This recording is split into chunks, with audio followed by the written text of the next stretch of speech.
seu coração. E eu vou convidar você agora para abrir a sua Bíblia em Mateus capítulo 13. Mateus capítulo 13, se você está com a sua Bíblia, seja no celular, seja através da Bíblia do aplicativo da nossa igreja, ou com o seu texto bíblico mesmo, ainda que apareça aí na tela o texto, eu estou usando atualizada.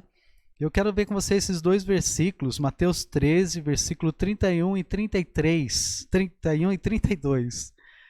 E a Bíblia diz assim, nas palavras do Senhor Jesus Cristo: Outra parábola lhes propôs, dizendo: O reino dos céus é semelhante a um grão de mostarda que um homem tomou e plantou no seu campo, o qual é, na verdade, a menor de todas as sementes, e crescidas é maior do que as hortaliças, e se faz árvore, de modo que as aves do céu vêm aninhar-se nos seus ramos. Muito bem, essa parábola está inserida dentro de um contexto de várias outras parábolas, e Jesus está apresentando essa parábola do grão de mostarda, porque e a gente precisa aproveitar um pouco do contexto para entender o que está acontecendo aqui. A expectativa do povo judeu era de um libertador daquele jugo romano, daquela opressão romana. Se você acha que é difícil hoje você ter que ir para casa, não ficar na rua depois das 8 horas da noite, porque tem toque de recolher, e você sabe que isso é uma coisa temporária, nos dias de Jesus isso era parte da vida. E não somente no toque de recolher, mas em várias circunstâncias da vida. O anseio do povo judeu era a vinda do rei, das profecias, das promessas, do libertador. E na mente dele estava cheia de pensamentos de riqueza, de pompa, de poder, um grande líder que ia vir com um exército e dominar e vencer os romanos e estabelecer o seu reino. E com os discípulos não era diferente, eles também tinham essa mesma dificuldade, era a mentalidade do tempo. Quando Jesus chega humilde, né, dentro da história, nascendo como uma criança indefesa, num estábulo, desprezado pelos homens, rejeitado, esse era o tipo de libertador que o povo não estava esperando. Então esse filho humilde do carpinteiro, filho de José, quando ele começa para chamar os homens pelo que ele vai treinar para dar início a esse reino, ele chama os pescadores, ele chama cobradores de impostos. Ou seja, ele não chama a elite daqueles que deveriam ser os preparados, os óbvios, para ocupar aquela posição de liderança. Um rei não iria chamar esse tipo de súdito, de pessoas. Em resumo, Jesus estava chamando os pecadores, ele estava chamando os humildes, os desprezados. E ele seleciona essas 12 pessoas para trabalhar com eles. E num dado momento, no processo desse discipulado, desse treinamento, o povo que ouvia a mensagem começou a endurecer o seu coração. Por quê? Porque esse não é o líder que eles estavam esperando. Não é o rei que eles estavam querendo, que eles estavam almejando. E eles começam então com os seus preconceitos a fechar os ouvidos para o ensinamento de Jesus. Eles começam para rejeitar e não querer mais dar atenção para aquilo que o Senhor Jesus estava ensinando para eles. E então Jesus, preocupado também com os seus discípulos, ele começa para dar vacina para eles, para cuidar do coração dos seus discípulos, para ajudá-los a terem a compreensão correta. E ele faz isso através dessa série de mensagens, séries de parábolas que ele transmite para ajudar eles a entender o que significa esse reino que ele estava propondo para eles.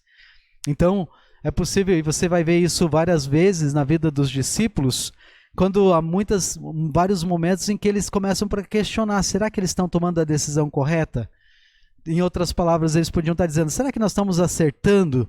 Nós estamos deixando o nosso trabalho, nós estamos deixando a fonte do nosso sustento, nós estamos colocando em risco o nosso futuro para alguém que está proclamando a chegada do reino de Deus. Mas algumas vezes essa própria pessoa começa a falar na sua morte. Será que isso que nós estamos nos propondo a fazer vai se transformar em nada? Então esses tipos de questionamento estavam na mente e no coração dos seus discípulos. Então Jesus vem e entre as parábolas ele apresenta essa parábola da semente da mostarda. E nessa parábola o Senhor Jesus Cristo diz que o reino de Deus ele pode parecer pequeno no início, mas ele vai crescer a ponto de poder abrigar as aves do céu que chegam para fazer seus ninhos nela. Então Jesus ele começa para vez após vez fazer contrastes nas parábolas entre a riqueza, o esplendor do reino que eles esperavam, que os próprios discípulos estavam esperando, com o reino daquilo que ele estava trazendo. Aquele que quer encontrar a realização pessoal, ele tem que renunciar a si mesmo. Jesus apresenta que no mundo cheio de egoísmo, Jesus diz, se alguém quer vir após mim, a si mesmo se negue. Então, em outras palavras, você quer participar do reino de Deus? Essa é a pergunta que fica por trás daquilo que Jesus está ensinando para os seus discípulos. Para você ser participar do reino de Deus, tem que pedir para que Deus mude a sua maneira de pensar. Os homens, eles para vencer matam, e Cristo, ele para vencer morre. Os homens, para se realizar, eles pisam, eles humilham. Cristo, para realizar, ele renuncia a si mesmo. O reino de Deus, o reino dos homens é feito de luz, de pompa, de luxo, de poder, de força militar. Mas Jesus ensina que o reino de Deus é como a semente de mostarda. Ela começa pequena, ela começa simples, ela começa de um modo desprezado, rejeitado, mas ela vai crescer e ela vai ter características importantes que vão produzir em nós mudanças também. Por isso, de novo a pergunta, você quer participar do reino de Deus? Então precisamos pedir que Deus nos ajude a mudar a nossa maneira de pensar, a estar disposto para ser enterrado como grão de mostarda, para renascer, para quebrar a crosta da terra e ressurgir para uma nova vida. Você quer participar do reino de Deus? Então não tenha medo de descobrir a grandeza desse reino. E ao apresentar essa parábola, então, da semente de mostarda, Jesus ele vai falar de 3 coisas, 3 afirmações, 3 declarações que ele dá nessa parábola que vão produzir em nós uma resposta, vão produzir em nós uma atitude em relação a essas verdades, a essas declarações de Jesus. Então essas 3 declarações eu vou dizê-las já, para você poder seguir junto comigo. A primeira declaração é que o reino ele é algo certo. Ele fala sobre a certeza do reino de Deus. A segunda coisa que Jesus vai afirmar é o crescimento do reino de Deus. O reino vai crescer. E terceira coisa que Jesus vai afirmar é o cumprimento do seu reino, ou seja, a extensão que o seu reino vai ter. E essas 3 afirmativas, essas 3 declarações de Cristo vão produzir em nós, devem produzir em nós 3 respostas diante dessas verdades. Então eu quero olhar com você essas 3 declarações. A primeira declaração, então, é a certeza do seu reino. E a gente vê isso quando Jesus diz, no começo do versículo 31, o reino dos céus é semelhante a um grão de mostarda que um homem tomou e plantou no seu campo. Então, essa expressão tomou e plantou no seu campo. O que Jesus está dizendo é que o grão de mostarda ele é um símbolo de certeza no reino de Deus. Quando a semente é enterrada, vai passar um dia, vai passar 2 dias, vai passar 3 dias e parece que nada está acontecendo. Mas vai haver um momento em que ela vai brotar. E esse broto vai produzir uma nova vida. Mas para que isso aconteça, ela precisa ser enterrada. Ela precisa morrer. Para que Deus possa produzir uma nova vida, a nossa velha vida precisa morrer. Precisa haver essa transição. Para que brote nova vida, é preciso que a semente seja enterrada. E onde parece que não tem mais esperança, onde parece que não tem mais vida, é ali que vai brotar uma nova planta, uma nova vida. E ali então vai começar a produzir novos frutos.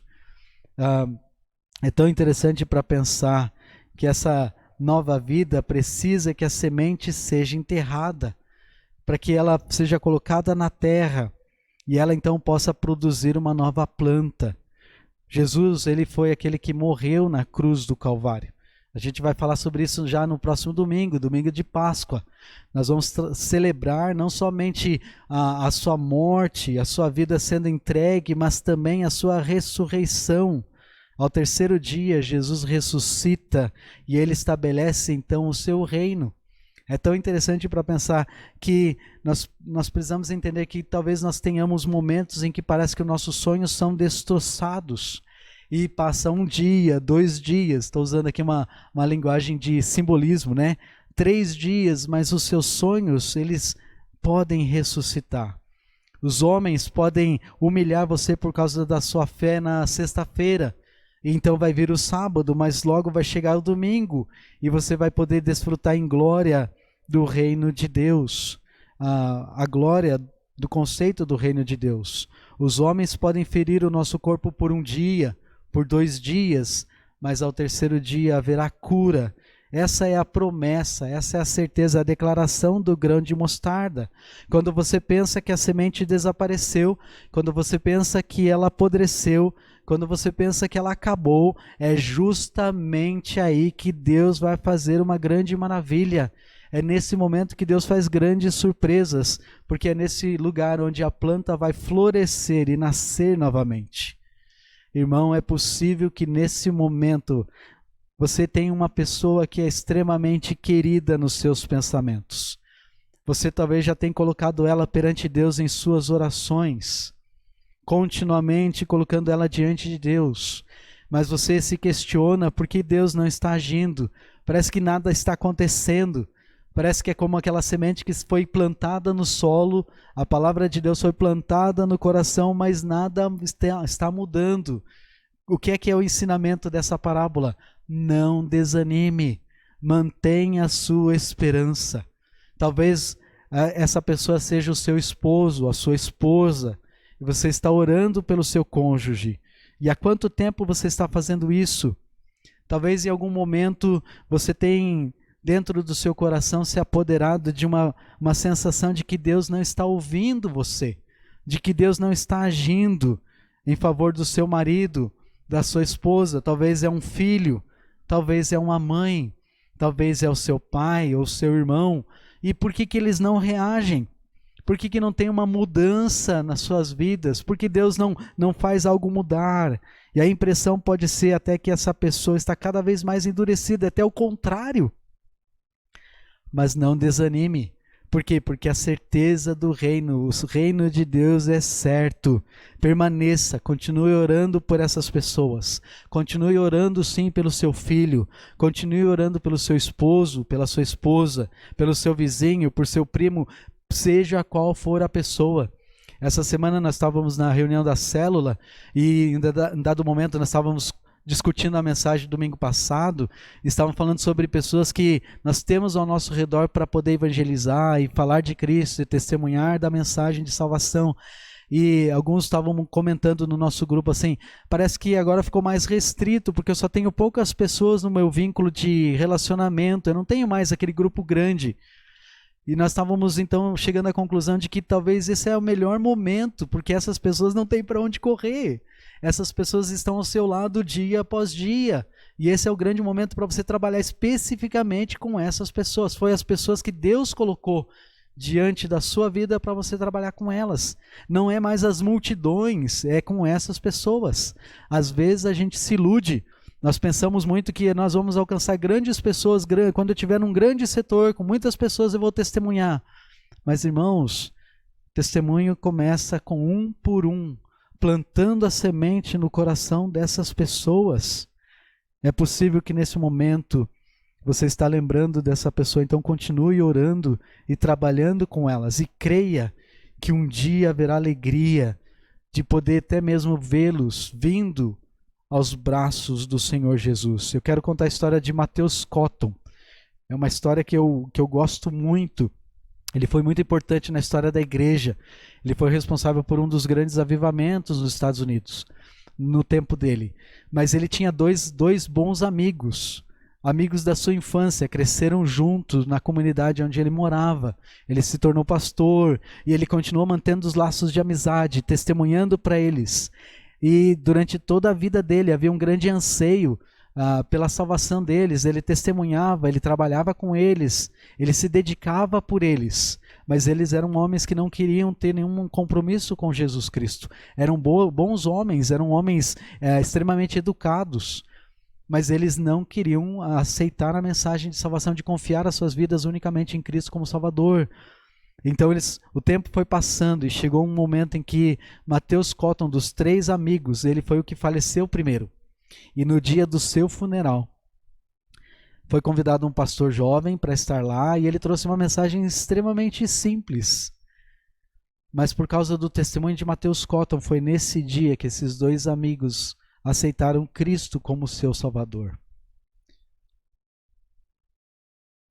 Irmãos, a nossa vida, ela não está limitada pelo poder de Deus. Porque ainda que nós não estejamos mais presentes, Deus vai continuar agindo. Então não desanime, ainda que a morte possa parecer um fim para nós, não é o fim para Deus.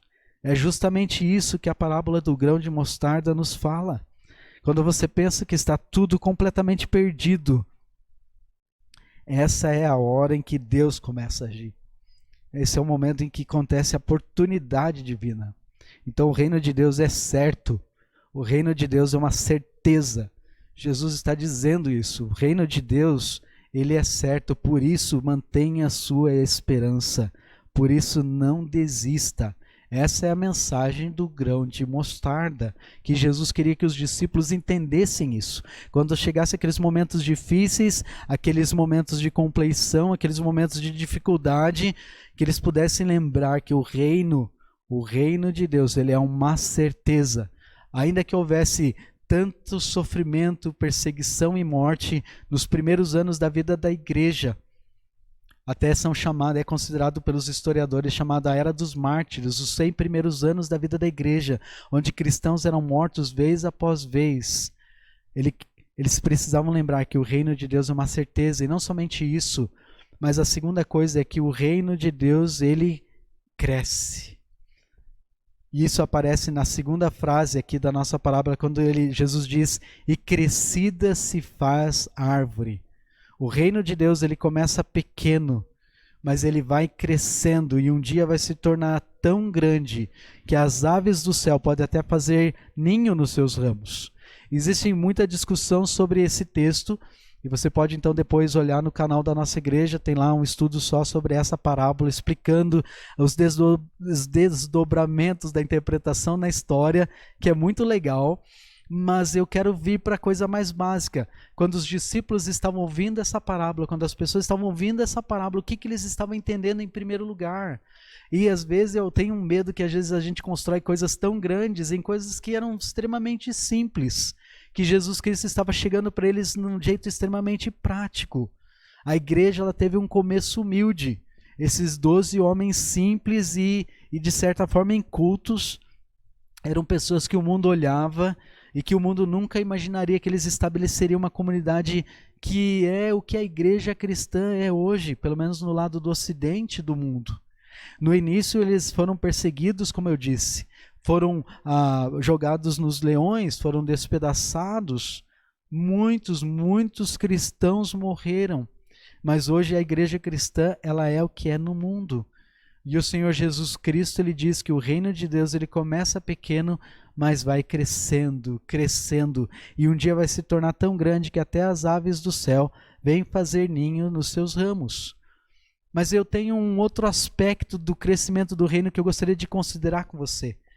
Não somente no crescimento numérico de pessoas que vão estar se tornando parte desse crescimento, mas um aspecto importante que a gente não pode perder de vista, que é o nosso crescimento pessoal.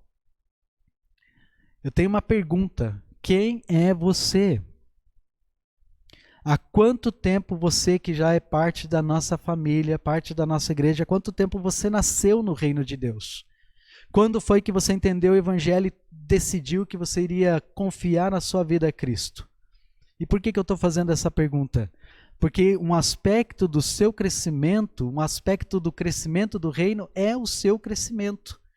O reino, ele não cresce somente no desenvolvimento, no desdobramento de outras pessoas que venham a conhecer Cristo como seu rei, como seu salvador, mas ele também cresce quando cresce em nós. E o que é que esse desafio de Jesus demanda? Porque o reino de Deus cresce, você precisa estar pronto, você precisa estar preparado. Por quê? Porque todo processo de crescimento envolve mudança, e mudança é uma coisa dolorosa.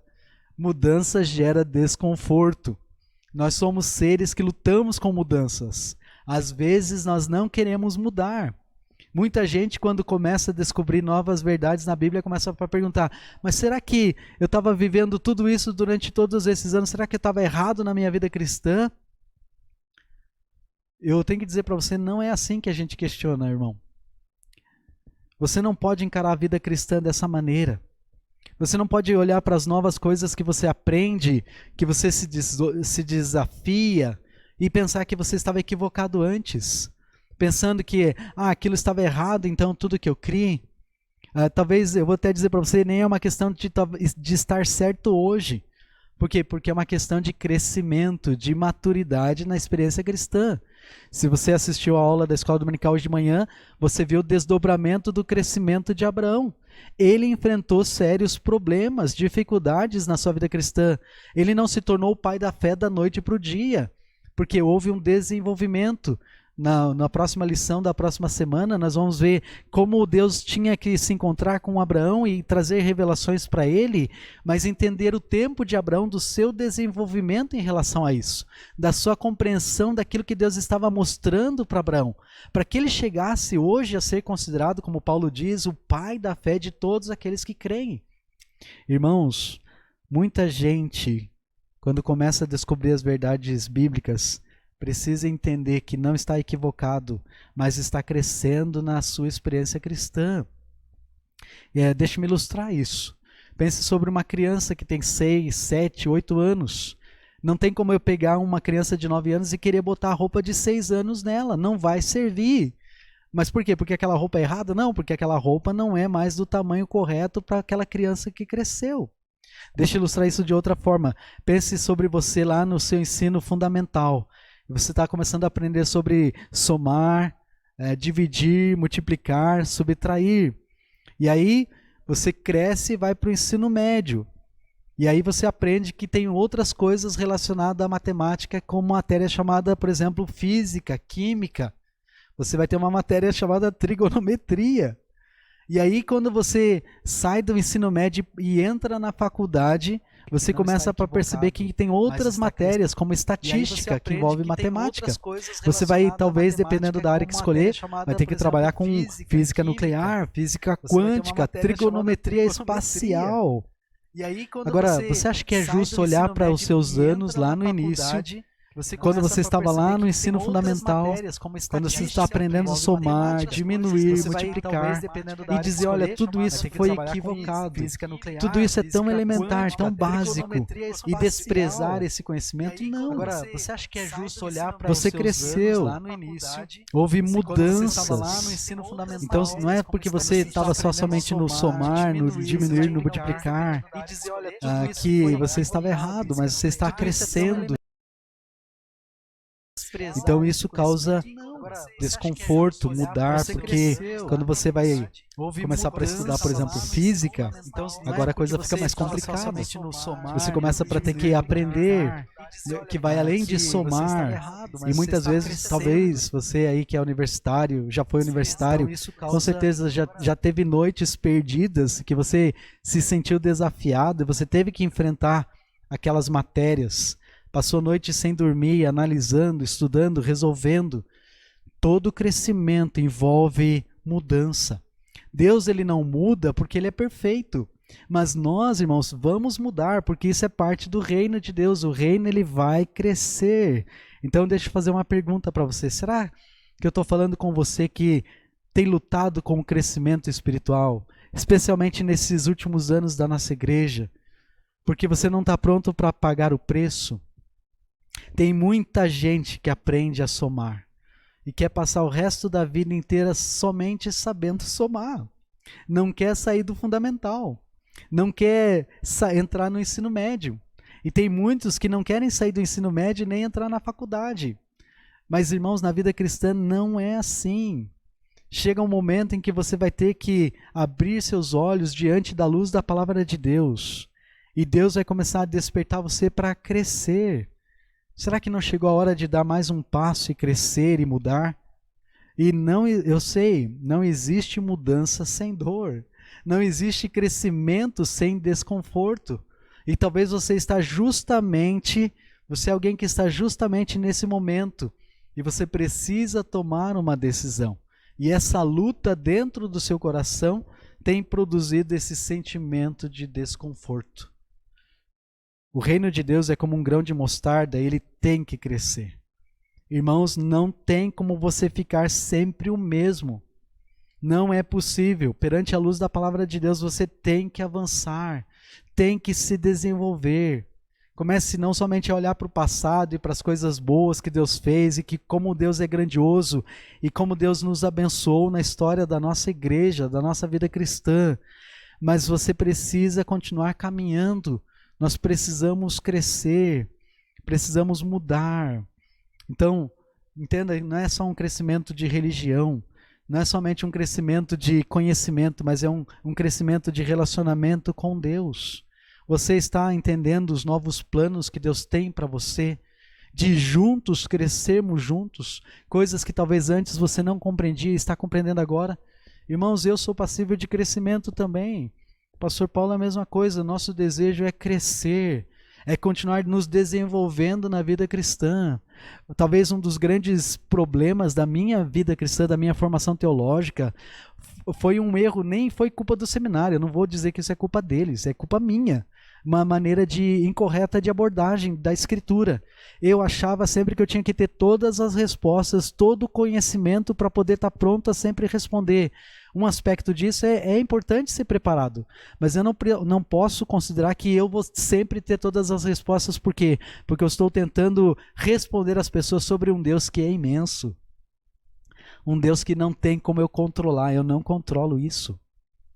É um trazer meu coração dia após dia diante da palavra de Deus e dizer, Senhor, eu quero aprender, eu quero entender a sua vontade, eu quero aprender da sua palavra e crescer. E isso, irmãos, é algo que precisa acontecer. Se você não está crescendo, se não está havendo mudança, isso é extremamente perigoso. Por quê? Porque Jesus disse que o reino vai crescer. Perante a palavra de Deus, você tem que avançar. Nós precisamos mudar.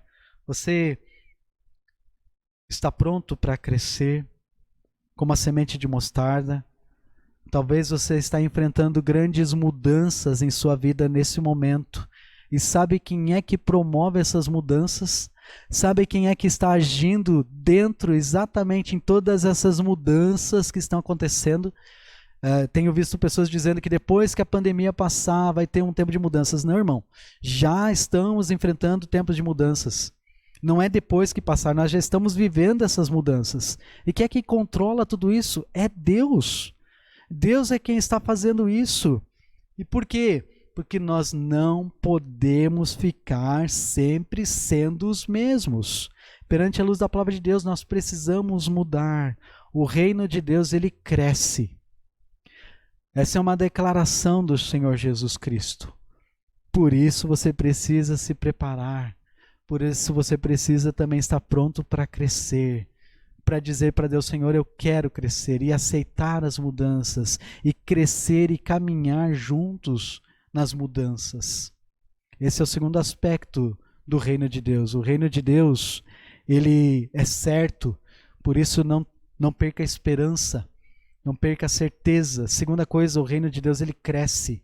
Por isso, prepare-se, esteja pronto para as mudanças. Esteja pronto para apoiar e abraçar e caminhar juntos com as mudanças que Deus vai promovendo em nossas vidas.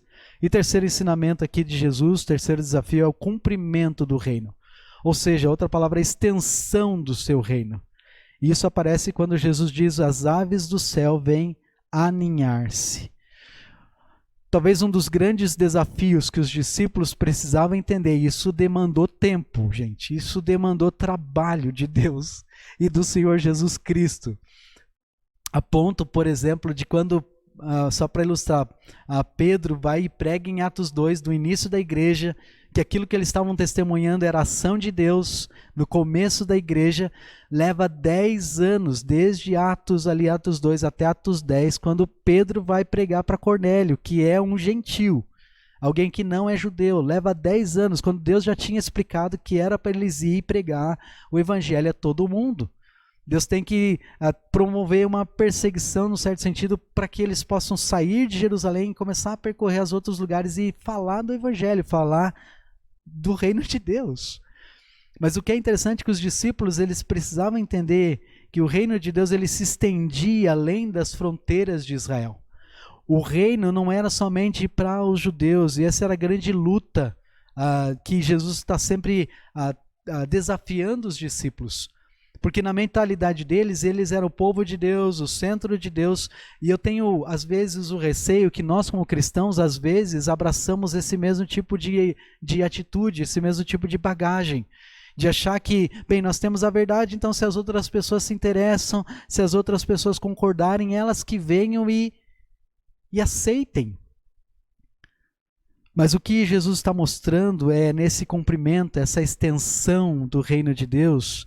Ele começa dizendo que o reino começa com uma pequena semente e cresce e se torna uma árvore a ponto de dar condições para que outras aves do céu venham fazer ninho nos seus ramos. E embora há diversas abordagens interessantes nesse ensino de Jesus, de novo eu quero voltar para o elemento mais simples aqui. O que Jesus está dizendo para os seus discípulos é que o reino de Deus é um lugar para todas as pessoas. E isso é algo que nós precisamos ter maturidade para entender. Por isso nós precisamos crescer para compreender bem o que Jesus está dizendo aqui. É verdade, Deus vai promover as mudanças, transformar as pessoas mais e mais à imagem do seu Filho Jesus, depois que elas confiarem em Cristo como Salvador. Mas precisamos entender que quando as pessoas são convidadas a ser parte do reino, o convite é para que elas venham justamente como elas estão. Não importa a cor da pele, nem o grau da instrução que elas têm. Não importa a posição social ou a língua que elas falam. Não importa o país de origem, não o passado, nem o presente dessa pessoa. Não importa se ela tem família de nome importante ou se ela tem um sobrenome comum. Na árvore que simboliza o reino de Deus, há lugar para todas as pessoas. Você entende o que isso implica para nós? Será que há aves, nesse momento, que estão feridas, que estão hoje com a asa quebrada, e você está sendo convidado pelo Senhor Jesus Cristo para que você seja parte, para que você encontre abrigo, para que você possa encontrar segurança na árvore que é o reino de Deus? Há um lugar para você. Você pode vir e pode pousar. Será que eu estou pregando para alguém que está afundado nos vícios? Você está decepcionado, talvez, com o seu grupo religioso que você tem participado. Talvez você seja alguém que tem lutado como prisioneiro das drogas. Talvez você está lutando com questões do homossexualismo, da bebida, ou até mesmo pecados que nós consideramos pequenos. Não somente dos grandes problemas, mas você luta com as mesmas coisas que são extremamente sérias para Deus também. Você tem problema com o orgulho. Você luta com ciúmes, você está lutando com a cobiça, com a mentira. E então, todos os pecados que consideramos pequenos, mas são da mesma maneira séria, chegou o momento de você vir e trazer toda a sua vida, traga todo o seu caráter, toda a sua personalidade na igreja de Deus. No meio onde Deus está promovendo o seu reino. Chegou o momento de você vir com confiança. E eu acho tão incrível que Jesus usa essa expressão, onde eles podem fazer seus ninhos. É tão legal que Jesus usa essa expressão aqui no texto, essa imagem de um ninho. Não tem melhor figura para expressar esse ambiente de calor, esse ambiente de amor, esse ambiente de receptividade que Deus está promovendo. Você é alguém que está sofrendo com frio, com o gelo da indiferença, tem deixado você meio congelado nesses últimos tempos. Então esse convite é para você. Não tem lugar melhor para você ser parte parte do reino de Deus. Talvez eu estou falando com alguém que está cansado de viver. Você está aqui com 60, 70 anos. Talvez você já tenha 80 anos e diz, pastor, não tem mais o que fazer, não tem mais nada para mim. Olha, tem um lugar para você sim no reino de Deus. Há um ninho preparado para receber você. Você é convidado para vir. Então, há um lugar perfeito para nós, e ele se chama o reino de Deus. E o que você precisa fazer? Bem simples, o que é que demanda, já que o reino de Deus é tão extenso? Eu acredito que de nós, irmãos, que somos parte da família de Deus, da igreja de Deus, que somos parte do reino, é acolher toda e qualquer pessoa que venha até o reino. E isso é desafiador para nós, porque isso envolve crescer e mudar, e envolve nossa confiança no reino de Deus, nos outros dois aspectos anteriores, de entender que Deus vai fazer a sua obra, eu só quero ser um instrumento dele, um instrumento usado pelo Senhor. Mas se você ainda não fez isso e você está sendo desafiado a ser parte do reino, então o verbo é venha. Esse é o desafio, venha. Venha para Jesus, traga a sua vida como você está. Porque quando o Senhor Jesus Cristo entrar em sua vida, Ele vai colocar as coisas em ordem. No tempo dEle, no momento dEle, Ele vai trazer a reestruturação para o seu coração, para a sua mente, para a sua vida, para a sua família, para os seus filhos. Ele vai colocar cada coisa no lugar, a alegria no seu viver. E finalmente você vai poder olhar para todas as circunstâncias da vida sem medo. Mas você precisa abrir seu coração para Jesus. Na árvore que é o reino de Deus, há um lugar para você. Então venha, venha e pouse. Tem um ninho preparado para que você descanse, para que você possa sentir o calor de Jesus cuidando de você. Então, meu querido, minha querida, há um lugar perfeito para você. Venha até Jesus. Traga a sua vida como você está. O Senhor Jesus Cristo, Ele vai colocar cada coisa no seu ordem. Em ordem. O reino de Deus, ele é extenso. O reino de Deus, ele é largo. O reino de Deus tem um comprimento imenso, imensurável, eu diria, porque ele é aberto para todos e o convite é: venha. Se você tem sede, você tem fome, venha. A Bíblia termina, o último capítulo da Bíblia, ela termina com um convite: todo aquele que tem sede, venha. Eu acho incrível que o verbo vir é o primeiro verbo que uma criança aprende. Quando o bebê está lá no berço, o que, que o pai e a mãe diz? Vem com o papai.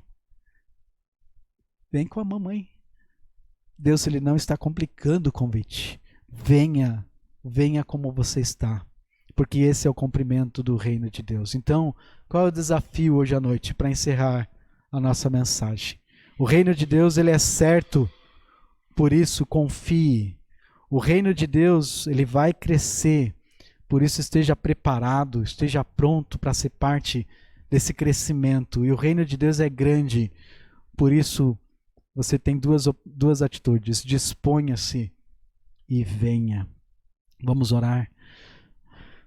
Pai querido, eu quero dizer obrigado porque há um lugar para todos os teus filhos em teus braços de amor. Quero dizer obrigado porque, embora nós estamos cansados e feridos, nós podemos sempre correr para ti. Nós podemos encontrar a esperança e descanso para nossas almas. Então, ó Deus, nos aceita. Pai, dá-nos a vontade de crescer. Pedimos, ó Deus, o seu cuidado e o seu beijo de paz nessa noite. Nós te pedimos, ó Deus, que esse texto seja um grande encorajamento para nós, para relembrar, ó Deus, dos desafios da comissão do Senhor Jesus Cristo e de tudo aquilo que isso demanda de nossa resposta à tua palavra, de colocar estas coisas em prática, de manter nossa confiança no reino do Senhor, de estar preparados para as mudanças que o Senhor promove em nossas vidas, em nossa igreja. Também, ó Deus, não somente isso, mas até aquelas outras pessoas que estão fora dos portões da igreja, as pessoas que estão ao nosso redor, que o Senhor nos desafie, ó Deus. E é isso que nós te pedimos. Pedimos em nome daquele que é o meio pelo qual nós podemos viver essa vida, que é o seu Filho Jesus. E é por isso que nós oramos, e é por isso que nós te agradecemos em nome dele, em nome de Jesus. Amém.